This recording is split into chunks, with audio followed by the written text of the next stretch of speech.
Once, the Buddha shared a parable with his followers. Imagine a traveler wanting to cross a river.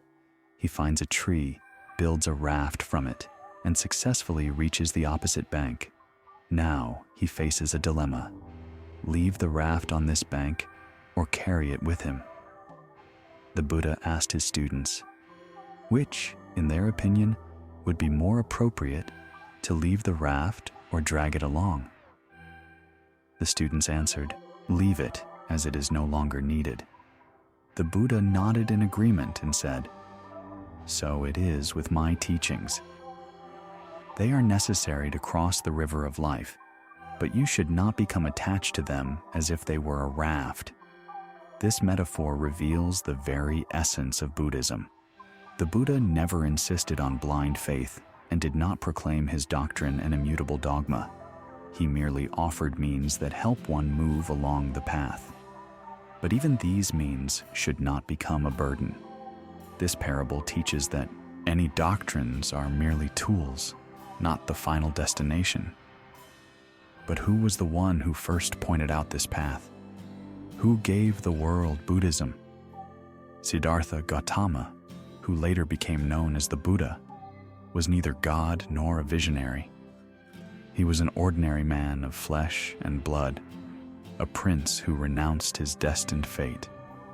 His biography is shrouded in legends, but behind the myths lies a true story, a narrative of a man who decided to cross the boundaries of ordinary existence and forever influenced the course of history. Siddhartha was born around the 6th century BC in the small kingdom of Shakya, located in the lands of modern Nepal. His father, Shuddhodana, was not a powerful monarch of a vast empire. Rather, he was the head of a clan that ruled a compact but prosperous dominion. The family belonged to the Kshatriya Varna, warriors and aristocracy. From the moment of his birth, Siddhartha's fate became the subject of prophecies.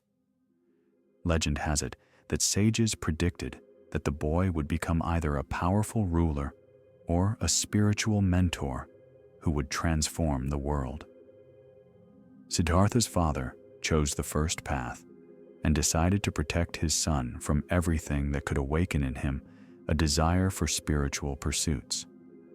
The prince lived in magnificent palaces, surrounded by luxury and entertainment.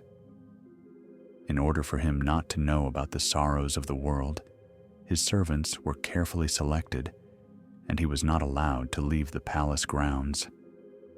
It is said that he lived in 3 residences designed for different seasons: winter, summer, and the rainy season. But is it possible to hide the truth? Everything changed when Siddhartha once went beyond the palace walls. Tradition states that he experienced 4 significant encounters. The first time he saw an old man, his skin was covered with wrinkles, his body weakened, and his back bent. "What's wrong with him?" the prince asked. "All people are subject to aging," replied the servant. The second time he saw a sick man. He lay on the ground, his body trembled with chills, and his lips quivered with pain. "Why does he suffer?"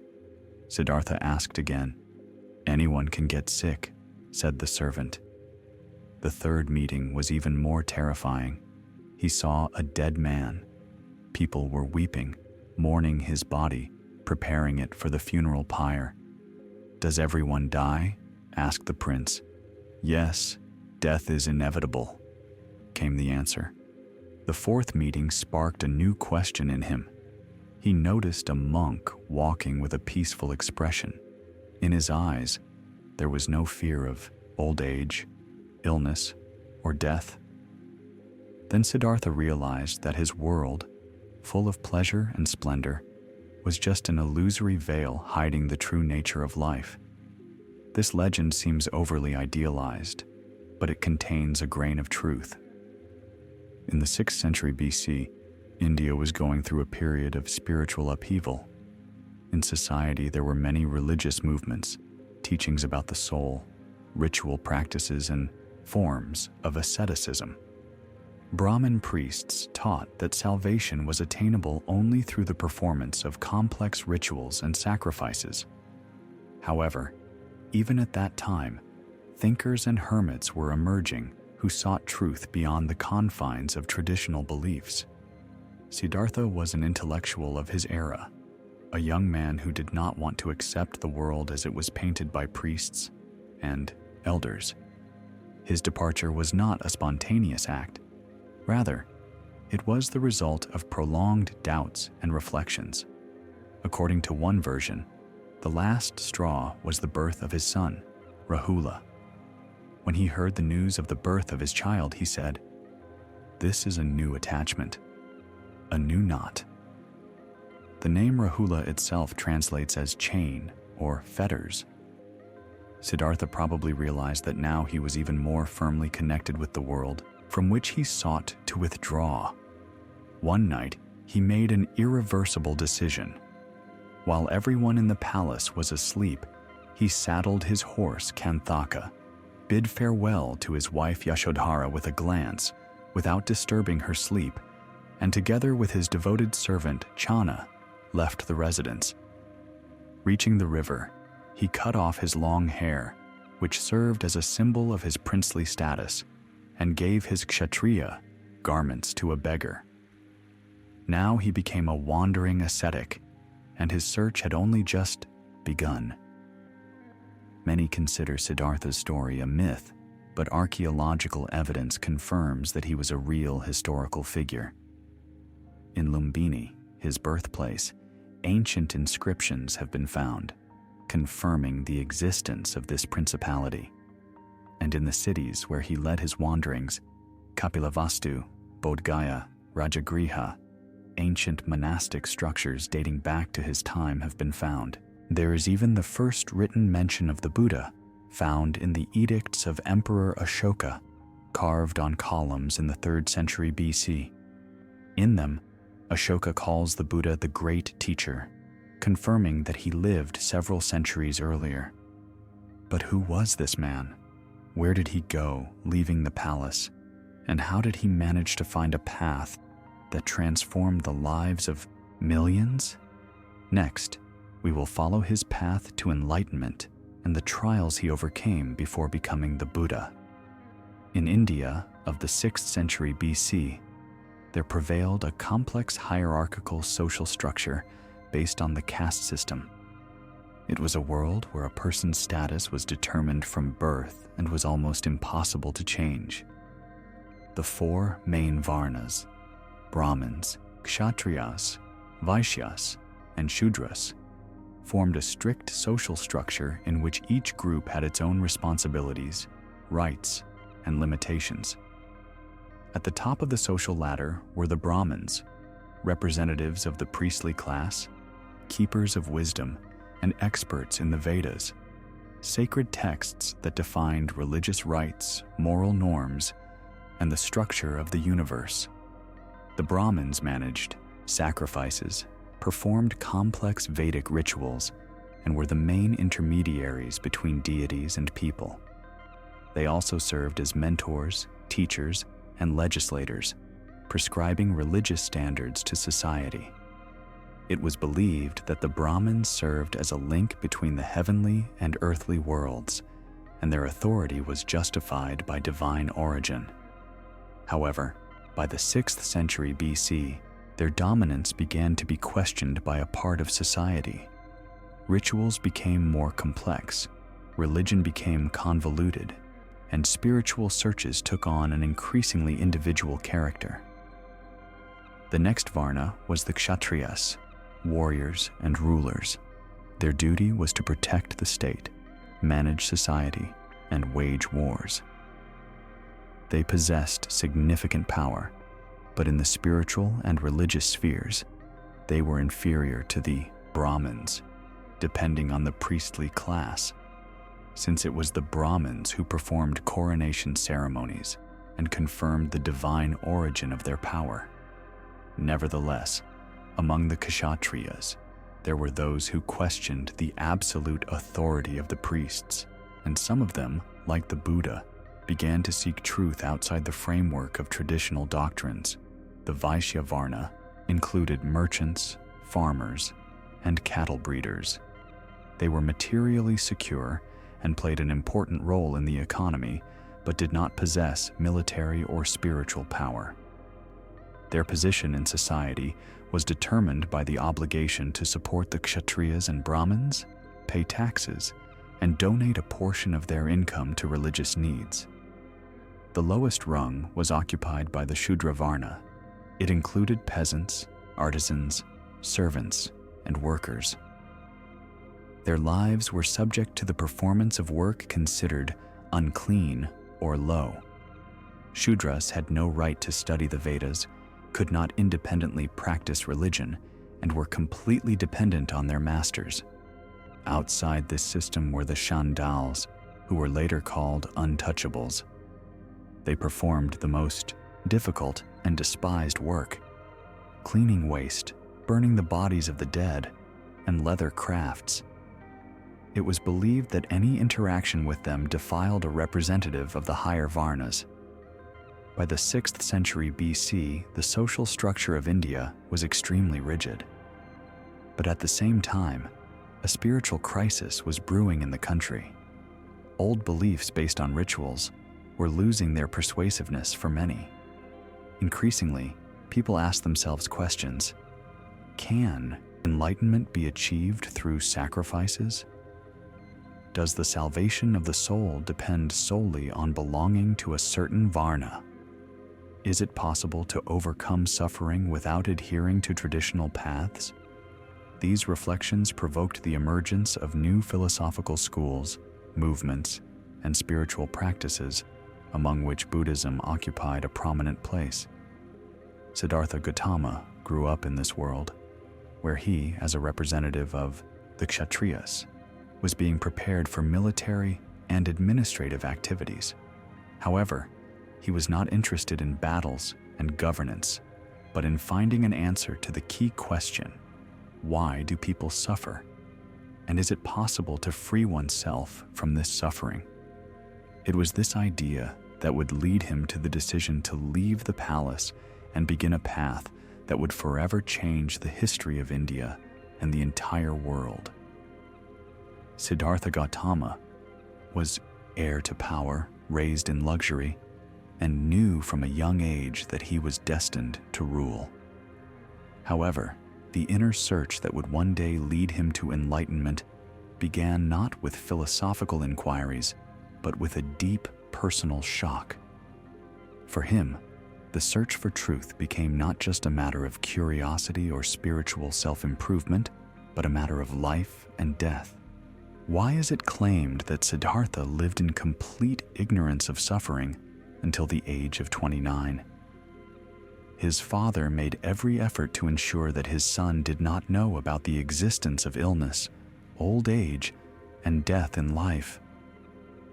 However, one day, during a trip outside the palace, the prince witnessed 4 scenes that turned his worldview upside down. The first meeting occurred when he saw an old man. It was a shock to him. He had never before thought about the fact that people can grow old. His world was populated by young and beautiful courtiers, and here before him stood a hunched man with wrinkled skin and trembling hands. Siddhartha asked his servant, "Why is this man so feeble?" He replied, "All people age." The second meeting was with a sick person. Music. He lay on the ground. His body was feverish, and his face was distorted by pain. "What's wrong with him?" the prince asked. "He is sick," replied the servant. "Can this happen to anyone?" "Yes, no one is immune to illness." The third meeting shocked him even more. On the street, he saw people carrying the body of a dead man. It was his first encounter with death. "Is this man sleeping?" he asked. "No, he is dead," replied the servant. "And does death await everyone?" "Yes, everyone will die one day." But it was the fourth meeting that changed him forever. He saw an ascetic, a man who had renounced worldly vanity and lived in poverty, but his face radiated peace. Unlike the old man, the sick man, and the dead man, he did not suffer. "Who is this?" Siddhartha asked. "This is a monk," replied the servant.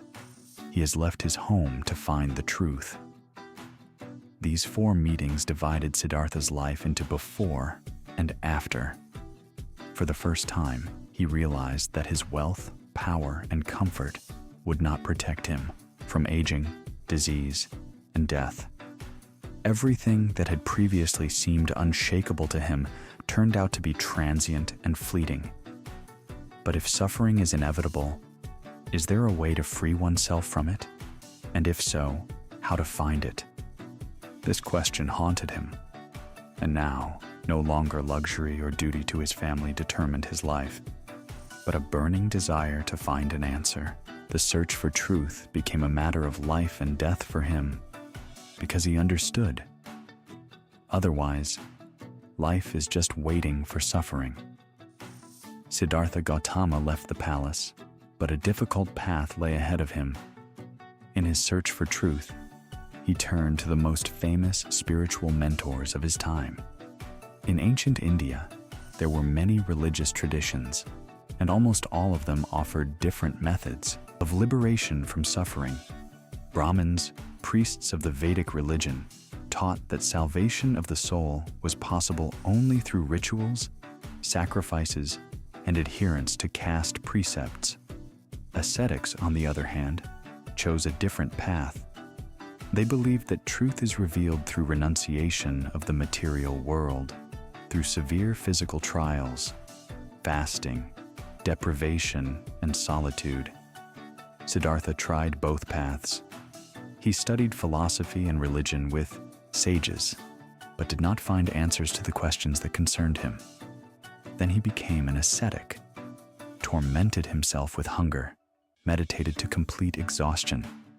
However, instead of enlightenment, only weakness and pain came. After 6 years of searching, he realized that extremes do not lead to truth. And then he abandoned the path of severe asceticism, ate food, regained his strength, and decided to try a different method: deep meditation. He sat under a sprawling Bodhi tree in the city of Bodh Gaya and vowed not to rise until he found the truth. However, his trials were only just beginning. Tradition has it that at the moment when Siddhartha was closest to enlightenment, the demon Mara appeared in his path. He symbolized illusions, doubts, and attachments that keep people in the clutches of suffering. Mara tried to break his will in various ways. First, he sent an army of monsters to frighten Siddhartha. Demons hurled spears, brandished swords, spewed flames, but when their weapons approached him, they turned into flower petals and fell to the ground.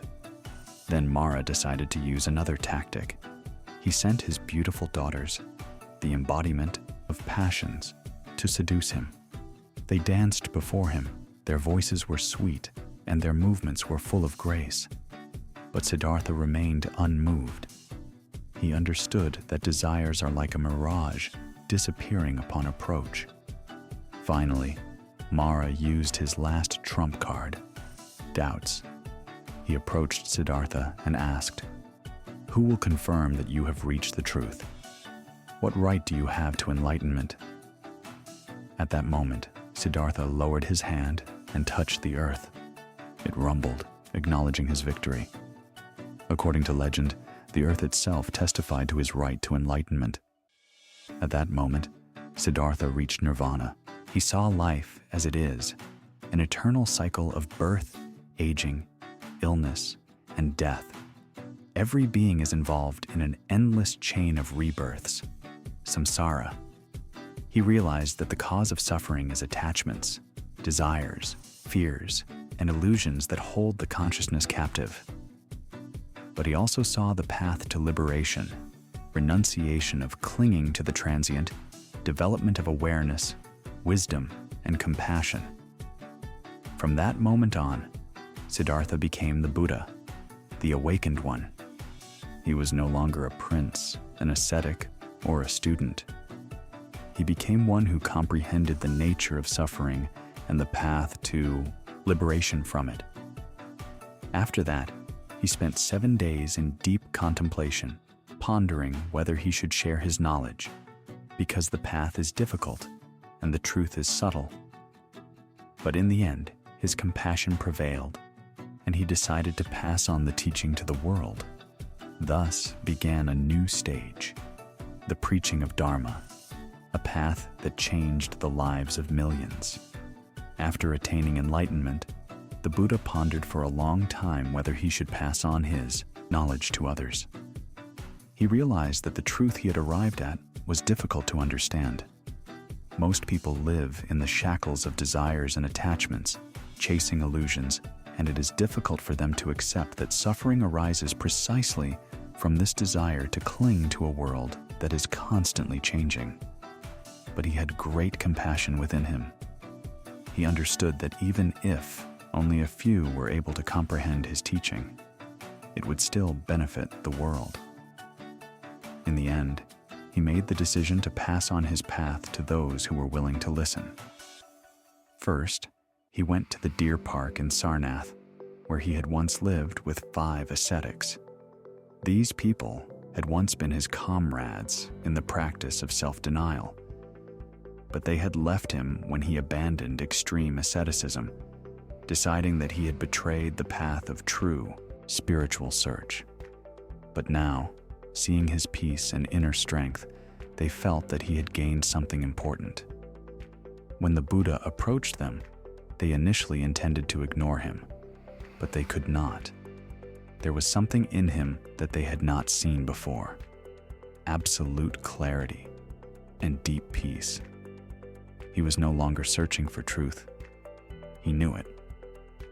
They asked him what had happened, and then the Buddha delivered his first sermon, known as the Sutra of Setting in Motion the Wheel of Dharma. In it, he outlined the 4 noble truths: that life is full of suffering, dukkha; that suffering arises from attachments, samudaya; that it is possible to free oneself from suffering, nirodha; and that to do so, one must follow the Eightfold Path, magga, the path of right view, intention, speech, action, livelihood, effort, mindfulness, and concentration. These 5 ascetics became his first disciples, and thus the first Buddhist community, the Sangha, was born. Unlike traditional religious movements in India, Buddhism was not tied to the caste system of society. Anyone could join the Sangha, regardless of their origin. Whether they were a noble kshatriya, a Brahmin priest, a Vaishya merchant, or even a Shudra, who in Indian society was considered unclean. This was a revolutionary change, since in the Indian tradition, the possibility of spiritual liberation was considered a privilege of the higher castes. The Buddha's teaching was spread orally. He did not write down his speeches, but transmitted them in the form of conversations and instructions. He used parables, metaphors, and allegories to make his ideas accessible, even to those who did not have philosophical training. He did not demand that he be believed without reflection, but on the contrary, he argued that his words should be tested on one's own experience, just as a goldsmith tests the purity of metal. This oral tradition was maintained for centuries until several hundred years after his death. His followers recorded his teaching on palm leaves. The Buddha and his disciples led a wandering lifestyle, not staying in one place for long. Their path was not connected with settlement. They lived on alms, following the principle of minimal needs. However, gradually the Buddhist community grew, and monasteries began to appear where monks could dedicate themselves to the practice of meditation, learning, and discussing doctrine. But Buddhism also had opponents. The Buddha's teaching denied the need for priests, complex rituals, and sacrifices. It claimed that spiritual liberation did not depend on caste status, but was available to everyone who understood the nature of suffering and learned to overcome it. This caused sharp rejection from the Brahmins, representatives of the priestly caste of the Vedic religion. They possessed a monopoly on sacred knowledge, conducted complex rituals, managed sacrifices, and controlled the religious life of society. If salvation is available to everyone without the participation of priests, then their power was threatened. This confrontation gradually increased. Despite the patronage of individual rulers, especially the great Emperor Ashoka in the 3rd century BC, Buddhism in India gradually lost its position. Brahmanism, transformed into Hinduism, managed to adapt some Buddhist ideas while maintaining the caste system, religious rituals, and the primacy of priests. One of the reasons for the decline of Buddhism was its heavy reliance on the support of rulers.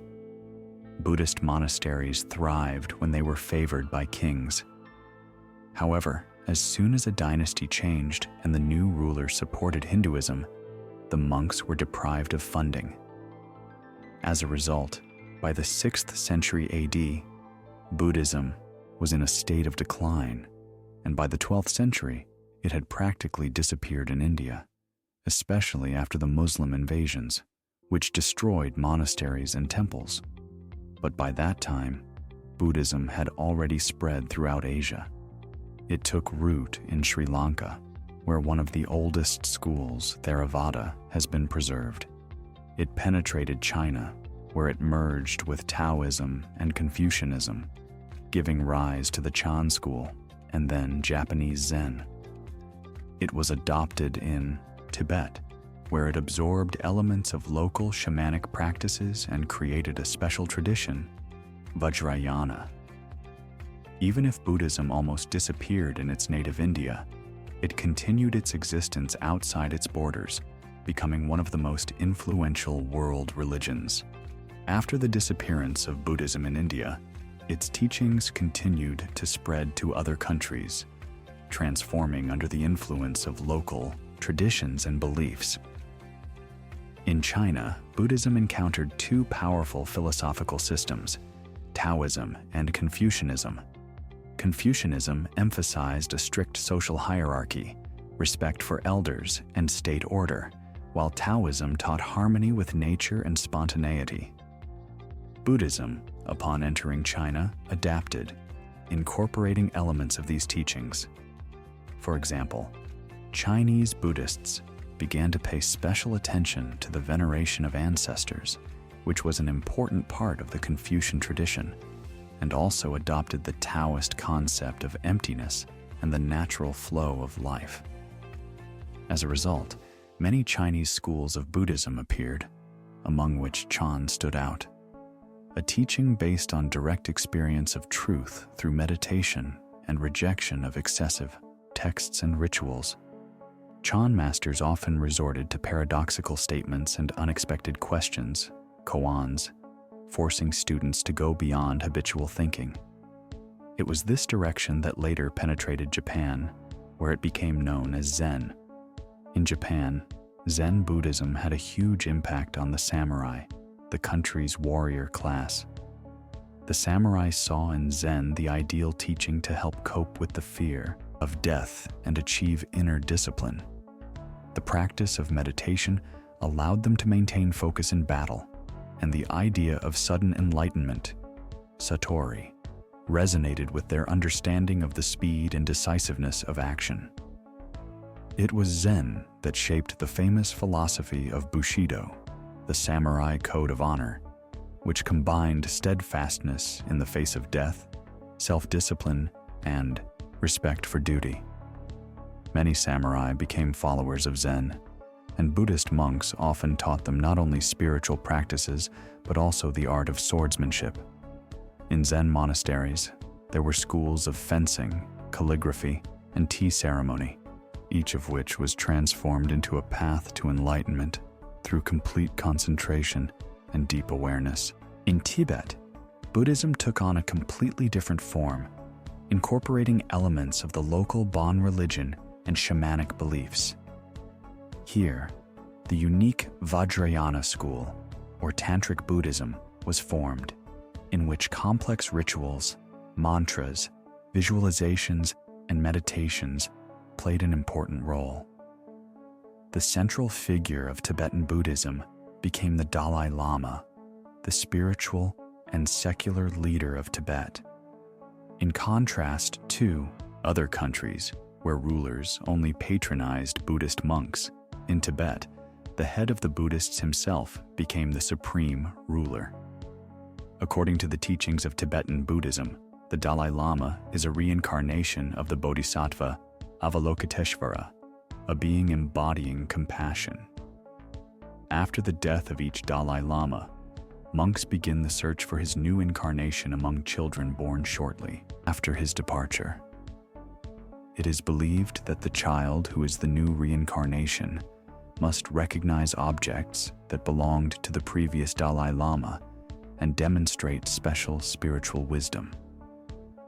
This process has been going on for several centuries, making the institution of the Dalai Lamas one of the most unusual phenomena in Buddhism. Buddhism in all these countries has become not only a religion, but also a part of culture, influencing art, philosophy, and everyday life. It has taught millions of people to look at the world differently, realizing its changeability and transience. However, the understanding of truth always remains subjective, and each person perceives it in their own way. This idea is perfectly reflected in the ancient Buddhist parable of the elephant and the blind men. In one city lived a king who wanted to teach his subjects an important lesson about the nature of truth. He ordered 6 blind men to be brought to him and placed in front of an elephant. Each of the blind men had to describe by touch what kind of creature it was. One, touching the tusk, exclaimed, "The elephant is like a spear." Another, feeling the ear, said, "No, it's a huge fan-shaped veil." The third, grabbing the leg, confidently stated, "You are both wrong. It's a thick column." The fourth, grabbing the trunk, said, "No, it's a snake writhing in the air." The fifth, touching the side, objected, "It's a wall." And the sixth, holding the tail, concluded, "You are all mistaken. It's a rope." After that, they began to argue with each other, each confident in their own rightness. The king listened to them and laughed.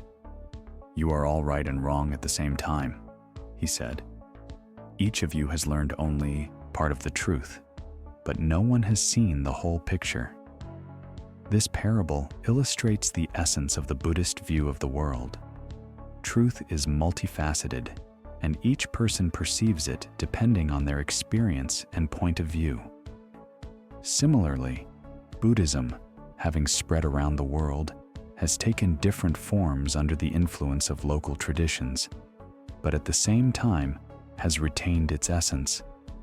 The path to liberation through awareness of the nature of suffering and overcoming attachments. The foundation of Buddhist teaching is the Four Noble Truths, which the Buddha proclaimed in his first sermon after enlightenment. These truths provide a key to understanding and eliminating suffering. The Buddha likened them to a medical diagnosis and treatment. First, it is necessary to recognize the ailment, then identify its cause, understand that healing is possible, and finally, follow the path to recovery. The first truth is the truth of suffering, dukkha. The Buddha said that life is inseparable from suffering. This does not mean that all being is continuous torment, but that in any aspect of life there is dissatisfaction, instability, and change. People grow old, get sick, lose loved ones. Even joyful moments are ephemeral and pass. leaving behind a feeling of emptiness. Everything we own can disappear, and this is the root of dukkha. The second truth is the truth of the cause of suffering, samudaya. The Buddha taught that the cause of dukkha is desires and attachments. We want pleasant moments to last forever, but they pass. We experience fear of loss because we are attached to things and people. We crave recognition, power, pleasures, and when we don't get them, we suffer. Even if desires are fulfilled, new ones soon arise, and this cycle is endless. At the heart of everything is thirst, tanha, a constant striving for more, which makes the mind restless. The third truth is the truth of the cessation of suffering, nirodha. The Buddha asserted that liberation from suffering is achievable. If the cause of dukkha is attachments and desires, then by getting rid of them, a person reaches a state of peace. This does not mean that he becomes indifferent. He simply ceases to cling to the transient. In this state, called nirvana, the mind is calm and free. He is no longer involved in the endless race for pleasures. The fourth truth is the truth of the path to the cessation of suffering, magga. The Buddha pointed out a specific path leading to liberation. This path is known as the Noble Eightfold Path. It includes right understanding, right intention, right speech, right action, right livelihood, right effort, right mindfulness, and right meditation, concentration. Following this path helps a person develop wisdom, morality, and concentration, gradually freeing him from suffering. The Buddha understood that not everyone is ready to immediately abandon attachments, so he did not demand instant renunciation, but offered to gradually realize the nature of suffering, observe their desires, and learn to let go of them. He told the parable of the wounded arrow to explain why it is important to focus on the main thing, finding a way out of suffering. Once, a disciple came to the Buddha and began to ask many philosophical questions. Is there a world after death? Is the soul eternal? Is there a God? The Buddha listened to him and replied, "Imagine that you have been hit by a poisoned arrow. You are wounded, you are in pain. The poison is spreading through your body. What is more important to you, to immediately pull out the arrow and save your life, or to first find out who wounded you, what kind of wood the shaft is made of, what the tip is greased with?" The disciple pondered. The Buddha continued, "So it is with you. You are suffering, but instead of looking for a way to get rid of suffering, you waste time on useless reflections. It is not so important where the world came from and what will happen after death. It is important to understand how to free yourself from dukkha and act." This parable teaches that there are questions in life that will not bring us any benefit. The task of a person is not to look for answers to metaphysical riddles, but to see the essence of suffering and begin the path to liberation.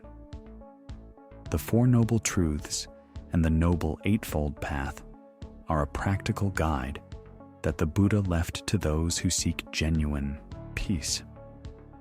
From the Buddhist point of view, suffering, dukkha, is an integral part of life. This is not only physical pain or mental anguish, but also a more subtle, deep state of dissatisfaction that permeates all beings. Everything in this world is impermanent.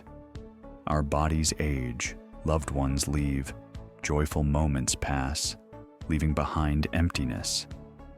Even when we achieve what we want, new aspirations soon appear, and this process has no end. The Buddha did not claim that life is exclusively suffering, but he pointed out that because of the mutability of the world, it always contains an element of dissatisfaction. Even pleasant things are temporary, and their inevitable end can cause pain. The cause of suffering, according to Buddhism, is desires and attachments. This is the second noble, truth. The source of dukkha is thirst, tanha. A person strives for pleasure, wants stability, dreams that pleasant moments will last forever. But the world is arranged differently. We become attached to things, people, status, ideas, and when they change or disappear, we suffer. Even when our desires are fulfilled, new ones soon arise. The mind is never fully satisfied. It always strives for more. This is an endless race that makes a person unhappy. But the Buddha did not leave people in a state of hopelessness. He taught that suffering can be stopped. This is the third noble truth. The cessation of dukkha is possible, nirodha. If the cause of suffering is attachments and desires, then by getting rid of them, a person finds peace. This does not mean that he becomes insensitive or ceases to enjoy life, but he no longer clings to temporary phenomena. He accepts their changeability, does not fear losses, does not chase pleasures. In this state, called nirvana, the mind becomes free. It ceases to rush between desires and fears, achieving deep inner harmony. The Buddha compared this process to a fire that burns as long as there is fuel. When the fuel runs out, the flame goes out naturally. In the same way, when thirst and attachment disappear, suffering also ceases. But this does not happen instantly. This is a path that requires awareness, practice, and a gradual change of thinking. That is why the Buddha gave a practical guide, the Noble Eightfold Path, which helps a person gradually free himself from suffering and find genuine peace. The Buddha's teaching originated more than 2,500 years ago, but its foundation, the Eightfold Path, remains relevant in the modern world. This path is not a rigid set of rules, but a guide to life based on awareness, morality, and wisdom. It helps a person get rid of suffering caused by attachments, fears, and ignorance. In the 21st century, people face new challenges. The fast pace of life, stress, information overload, social networks that dictate standards of success. However, the essence of suffering remains the same: dissatisfaction, anxiety, fear of losses. Therefore, the Eightfold Path, aimed at freeing from these sufferings, retains its significance. But how can it manifest itself in everyday life? Right views imply understanding the nature of reality, awareness of the impermanence of all things, the causes of suffering, and the possibility of overcoming it. In the modern world, this is expressed in the ability to see things as they are, not through the prism of illusions and expectations. A person following this principle does not cling to unrealizable dreams, does not fear changes, realizes that happiness does not depend on external circumstances. Right intentions are a conscious rejection of selfish desires, malice, and attachments. This does not mean that a person becomes insensitive, but he ceases to follow his impulsive inclinations blindly. For example, in modern society, people often chase status, fame, wealth, but even after receiving them, they do not become happier. Liberation from imposed goals and replacing them with sincere, benevolent intentions leads to inner peace. Right speech is the rejection of lies, slander, rudeness, and empty talk. In the world of social networks, this principle is especially relevant since reckless words often generate conflicts, hatred, and misunderstanding. Following this principle is not only honesty, but also the ability to speak consciously, with kindness and respect. Right actions are the observance of moral principles. not harming living beings, not taking what is not given, not leading a dissolute lifestyle. In the modern world, this can mean refusing fraud, deception, exploitation of others. It is also caring about the environment, environmental responsibility. A person who acts consciously does not harm himself or others. Right livelihood is an honest way to earn a living without harming others. The Buddha said that it is undesirable to engage in trade in weapons, living beings, people or animals for slaughter, poisons, intoxicating substances. In the modern world, this can be interpreted more broadly. Following this principle is a refusal from activities that contradict morality, manipulate people, or destroy nature. Some believe that Buddhism is a religion of monks and that it is impossible to follow its principles in ordinary life. But the Buddha himself claimed that his teaching is available to everyone. It is not necessary to go to a monastery to apply the Eightfold Path in everyday life. Buddhism is not just meditation and asceticism.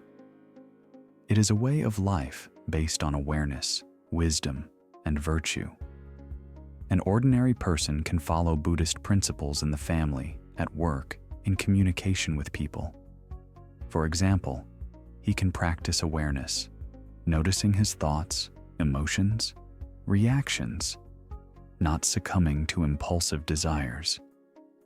Develop compassion, helping others, forgiving offenses, not holding malice, consciously not clinging to material things, understanding that happiness does not depend on external things. Meditate, even if not for long, but regularly, to calm the mind. Many Buddhist teachings are aimed at ensuring that a person can harmoniously exist in the world without giving up social life. The main thing is awareness of one's actions, words, thoughts, and their consequences. When the Buddha was teaching his followers, one of the disciples named Sona was overly diligent in his meditations. He exhausted himself, hoping to achieve enlightenment as soon as possible. One day, the Buddha asked him, "Sona, have you ever played the lute?" "Yes, teacher," replied the disciple. "If the string is too tight, what happens?" "It breaks. And if it is too weak, it doesn't sound." "So it is with spiritual practice," said the Buddha. "Excessive diligence will lead to exhaustion, and too weak a setting will lead to inaction. Only the middle path, where there is balance, leads to enlightenment." This parable reminds us that Buddhism is not extremes but balance. A person should not torture himself, but should not indulge in laziness either. The Eightfold Path is a harmony between inner discipline and the natural flow of life. Following the Eightfold Path in the 21st century is possible and even necessary. It does not require a rejection of the world, but on the contrary, helps to consciously live in it, not clinging to illusory values. A person can be a Buddhist without becoming a monk. It is not important where he lives, but how he thinks and acts. Emptiness, or shunyata, is one of the key concepts of Buddhism that turns the usual understanding of reality upside down. In everyday life, we perceive the world as consisting of separate, independent objects. A chair is a chair, a person is a person, a tree is a tree. We are used to thinking that things exist on their own, possess their own unchanging essence. But Buddhist philosophy asserts, nothing exists independently. Everything depends on many conditions and factors. When we talk about emptiness, it is easy to imagine absolute nothingness, a kind of vacuum, the absence of everything. However, Buddhism does not mean this. Shunyata means the absence of its own unchanging nature, self, in all phenomena. Anything exists only through connection with other things and conditions. If we take, for example, a table, we will see that it consists of wood, nails, glue. But if we disassemble it into its component parts, the very object table will disappear, leaving only separate boards and fasteners. If we go further and decompose these boards into fibers, molecules, atoms, then in the end, we will come to the conclusion that no solid, independent object table exists. The same goes for a person. When we say I, what exactly do we mean? The body is constantly changing. Cells die and are renewed. Hair grows and falls out. Blood circulates. Thoughts, emotions, character also do not remain unchanged. Is the person in childhood, youth, and old age the same person, or is it already completely different? If we disassemble the personality into its components, body, perception, feelings, volitional impulses, consciousness, memories, beliefs, temperament, desires, where is the unchanging I in all this? The Buddhist philosopher Nagarjuna, in his work Mula-Madhyamaka-Karika, explains this principle in detail. He asserts that all phenomena are empty, shunya, because they do not exist on their own, but depend on causes and conditions, pratitya samutpada. Imagine a chariot. If you disassemble it into parts, only the wheels, axle, seat will remain. Where among them is the chariot itself? It exists only as a collection of parts. In the same way, I is not something whole, but a collection of many factors that are constantly changing. Understanding shunyata does not mean that the world does not exist at all. This is not an assertion about non-being, but rather that the world does not exist as we are used to thinking. We perceive phenomena as something stable and self-sufficient, but in reality, they are like a wave in the ocean. They have shape and movement, but do not possess their own essence, separated from the water. This awareness is of great importance for human life. Suffering arises from attachment to the illusion of stability and permanence. We want everything to remain unchanged, but everything is subject to change. People age, relationships change, material goods come and go. If we understand that everything is temporary and devoid of self, then we stop clinging to expectations and fears. When we do not hold on to the false idea of an unchanging I, we gain genuine freedom. We no longer fear losses. We do not suffer from the destruction of illusions because we no longer build them. Shunyata also means that there are no rigid boundaries between us and the surrounding world. We are not separate, independent entities, but a part of a huge, interconnected process. The air we are breathing now was once part of the atmosphere that others breathed. The food we eat was once part of the earth, water, sun. Even our thoughts and character are formed under the influence of parents, society, experience. We do not exist separately from everything else. We are a stream of life, and understanding this brings deep peace. Buddhism teaches that awareness of emptiness leads to awakening. When a person ceases to perceive the world as a set of rigid, isolated forms and begins to see it as a dynamic play of interconnections, he is freed from fear, greed, and other sources of suffering. He accepts life as it is, without illusions and false expectations, and through this, he finds inner peace. Emptiness is not absence, but endless possibility. If everything is not frozen and not fixed, then everything can change. Everything is possible. Everything is open. Buddhism and quantum physics seemingly belong to completely different spheres, one to ancient philosophy, the other to modern science. But their views on the nature of reality reveal a surprising similarity. The Buddhist concept of shunyata, emptiness, says that no phenomenon has an independent essence and exists only in interconnections. Quantum mechanics, for its part, has shown that at the subatomic level, matter behaves not like solid objects, but as something indefinite, dependent on the observer. This has led to one of the strangest and most philosophically significant ideas in the history of science.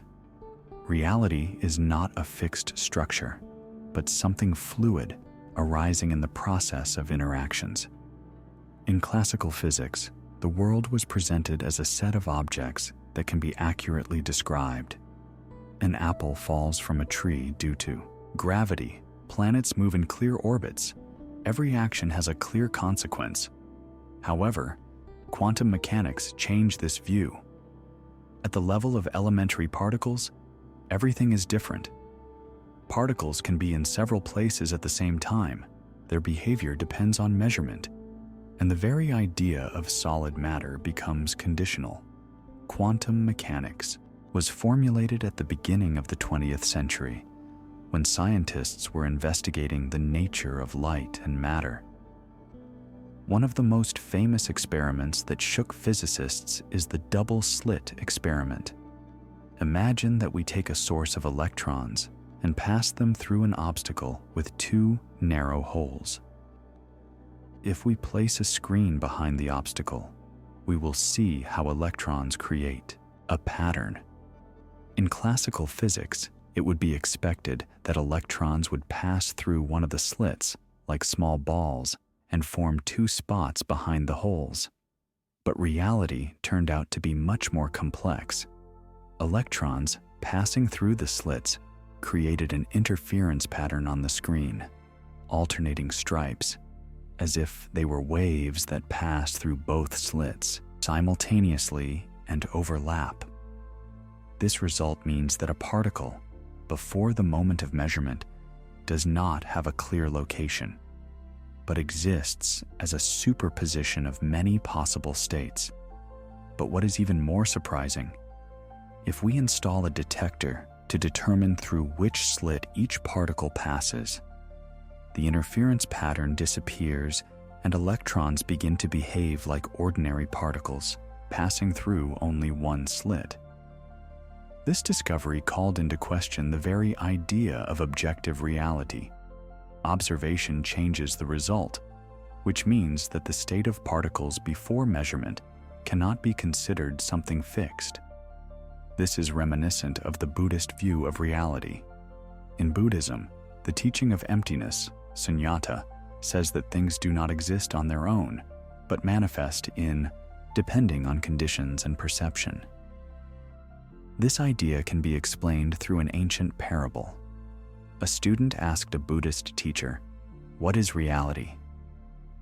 The teacher silently pointed to the moon reflected in the mirror. "Is reality the moon?" asked the student. "No," replied the teacher. "It is only its reflection." "So, reality is the mirror?" "No, the mirror only shows what falls into it." "So where is reality?" The teacher smiled. "It is in what happens between the mirror and the moon." This parable illustrates the main paradox of quantum mechanics. Reality is not just an object, not just its reflection, but something that arises in the process of perception and interaction. Before the moment of observation, a particle is in an indefinite state, just as the reflection of the moon in the mirror is not the moon itself, but without a mirror, the reflection will not appear. And just as, without an observer or measuring instrument, a certain state of the particle will not manifest.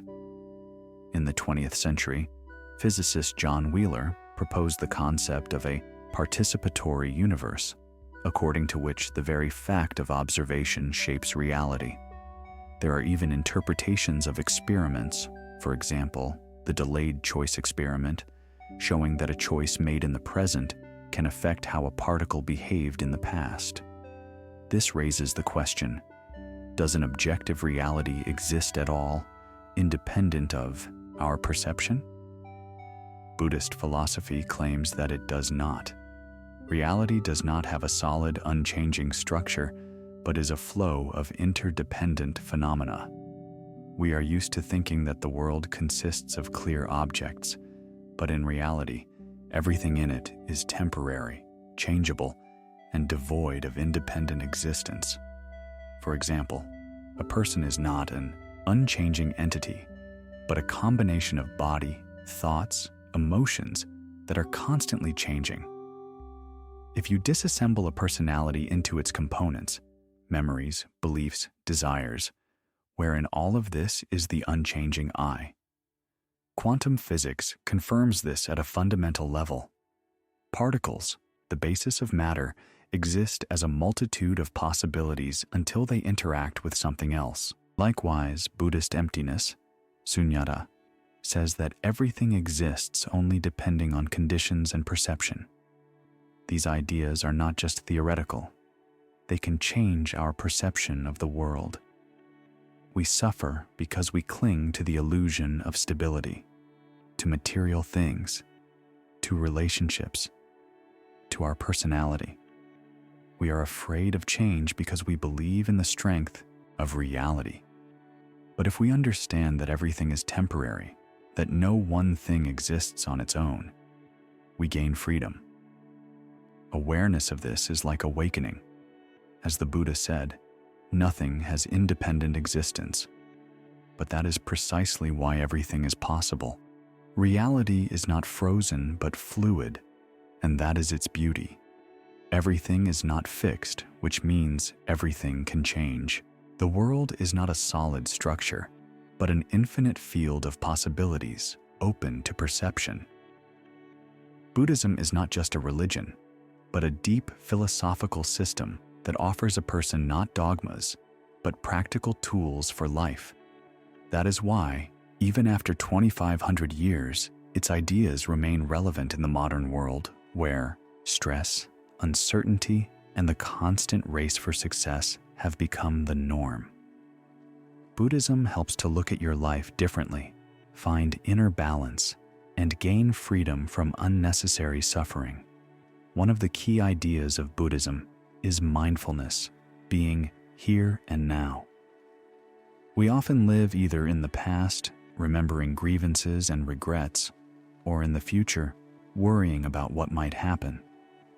But real life happens precisely in the present moment. Buddhist practices teach us to notice what is happening around and inside us without being distracted by endless thoughts and anxieties. This is not just a philosophical concept, but a skill that can be developed. Modern neuroscience research shows that meditation, based on the principle of mindfulness, helps reduce stress levels, improves concentration, and even has a positive effect on brain health. Buddhism teaches that everything in the world is subject to change, anicca. We try to hold on to what is dear to us, relationships, youth, material possessions. But sooner or later, all of this changes or disappears. It is precisely the fear of change and the attempt to resist the inevitable that becomes the cause of suffering, dukkha. When a person accepts the idea of impermanence, they begin to cope more easily with losses and disappointments, not perceiving them as something tragic. Life becomes freer when you do not cling to illusions of stability. Buddhism does not call for abandoning everything worldly and going to a monastery, but it shows that attachments to things, people, one's ideas about oneself make us vulnerable. We depend on external circumstances, and if something does not go as we expected, we experience pain. Awareness that happiness should not depend on the external world gives inner freedom. This does not prevent loving and rejoicing, but allows not to turn these feelings into a painful addiction. The modern world often encourages egoism and competition, but Buddhism reminds, everything in this world is interconnected. By helping others, we are not just doing good, but also creating harmony in our own lives. Compassion, karuna, does not mean weakness. It is the awareness that everyone suffers, and that kindness and empathy can change the world for the better. These ideas can be illustrated by an old Buddhist parable. A philosophy professor came to a Zen master and began telling him about his views on Buddhism. He talked about the books he had read, the concepts he had studied, and his theories. The master listened silently and then began to pour him tea. The cup filled up, but he continued to pour, and the tea began to overflow. "What are you doing?" exclaimed the professor. "The cup is already full. Nothing more will fit in it." Then the master smiled and said, "You are like this cup. Your mind is full of knowledge, beliefs, and prejudices, but until you empty it, you will not learn anything new." Buddhism does not require believing in the supernatural or following strict rules. It offers a way to look at the world differently, to notice its changeability, not to cling to illusions, to develop mindfulness and kindness. These principles are universal and beneficial to everyone, regardless of religious beliefs. The main thing that can be taken from Buddhism is the understanding that happiness does not come from the outside, but is born within. We cannot control everything around us, but we can control our attitude to life. When you stop fearing change and clinging to illusions, the world becomes wider, calmer, and freer.